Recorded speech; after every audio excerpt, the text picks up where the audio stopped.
asking you guys a question. Have you ever taken a bite of sushi before? If you have, I'd like you to raise your hand now. Interestingly, there's a lot of culture, time, and history that comes into just a piece of sushi. It's not just a trendy food, but it's got history, years required to master, and it's popular all over the world. I'd like to start by sharing a fun fact with you guys. Sushi restaurants in the US have increased by 30% in the last 10 years. What you guys are going to learn today are three main things. This history of sushi, the skill required to make sushi, and how sushi became a worldwide food. Let's start by going back in time to see where sushi first began.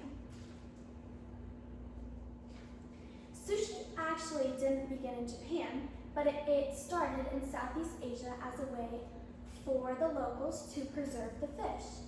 They would wrap the fish in something called fermented rice. That's rice that's just been sitting for a while.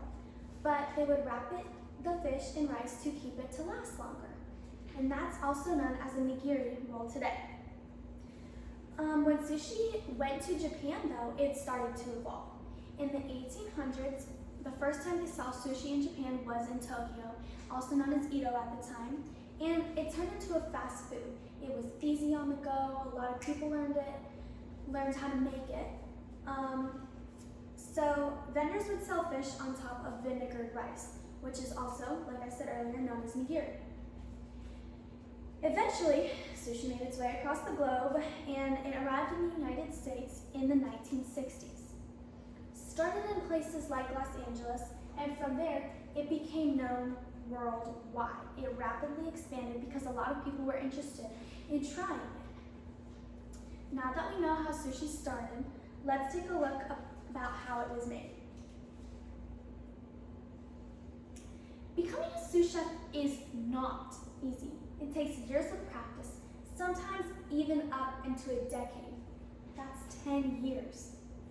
A big part is perfecting the rice. The rice needs to be the perfect texture and temperature in order for it to stick together correctly to the fish, the seaweed wrap, and the ingredients in other sushi rolls. Next, chefs have to learn how to select, handle, and slice the fish perfectly to go on the roll, as seen here.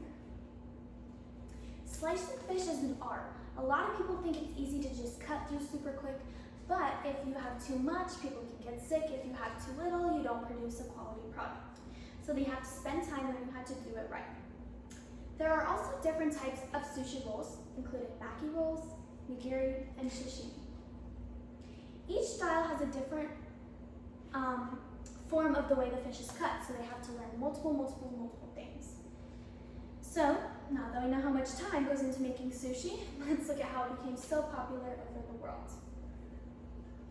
Today, sushi is everywhere. You can find it in high-end restaurants, you can find it in grocery stores, you can find it in some gas stations.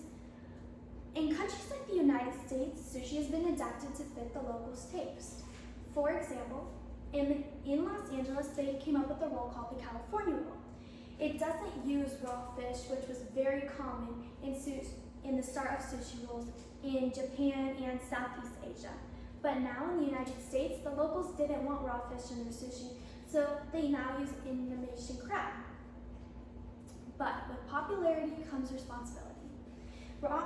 Because sushi uses a lot of fish, like tunas and salmon, there's concerns about overfishing and sustainability for those fish, because if they can't get enough fish out of the sea, they can't produce enough sushi, which is high in demand right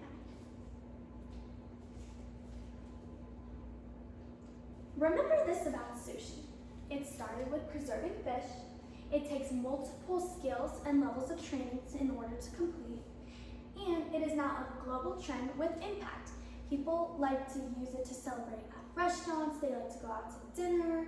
It's just been adapted so that everybody has an opportunity to explore sushi. In summary, we've learned sushi became a way to preserve fish.